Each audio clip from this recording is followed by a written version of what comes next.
اعوذ باللہ من الشیطان الرجیم، بسم اللہ الرحمن الرحیم۔ کبھی کبھار ایسا ہوتا ہے کہ خواتین اپنے پیٹ کے نچلے حصے یعنی رحم میں درد محسوس کرتی ہے، اور بعض اوقات ایسا درد ہوتا ہے جو کہ ناقابل برداشت ہوتا ہے۔ اس کے متعلق احادیث معصومین علیہ السلام ہمارے پاس دو طرح کے علاج آتے ہیں۔ سب سے پہلا علاج وہی جس کو ہم نے پہلے بیان کیا تھا، یعنی اپنی دونوں پنڈلیوں کا ہجامہ کروانا۔ البتہ یہ بات ذہن میں رہے کہ اس میں احتیاط کرنی چاہیے، اس لیے کہ پنڈلیوں کا ہجامہ کروانا انسان کے جسم کی کمزوری کا باعث بنتا ہے۔ اور اس کا دوسرا علاج ایک دعا ہے اور ایک تعویذ ہے کہ جو اس درد کو دور کرنے میں مدد کرے گا۔ وہ تعویذ یہ ہے کہ بسم اللہ و باللہ الذی باذنہ قامت السماوات والارض فإن مریم بنت عمران لم یضرها وجع الارحام کذالک یشفی اللہ فلانۃ ابن فلانۃ من وجع الارحام ومن وجع عرق الارحام اسلم اسلم بسم اللہ الحی القیوم بسم اللہ المستغاث باللہ علی ما هو کائن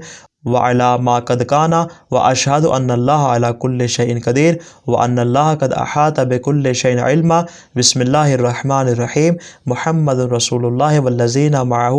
اشداء علی الکفار رحماء بینہم تراہم رکعا سجدا یبتغون فضلا من اللہ ورضوانا سیماہم فی وجوہہم من اثر السجود وذالک مثلہم فی التوراۃ ومثلہم فی الانجیل کزرع اخرج شطاہ فآزرہ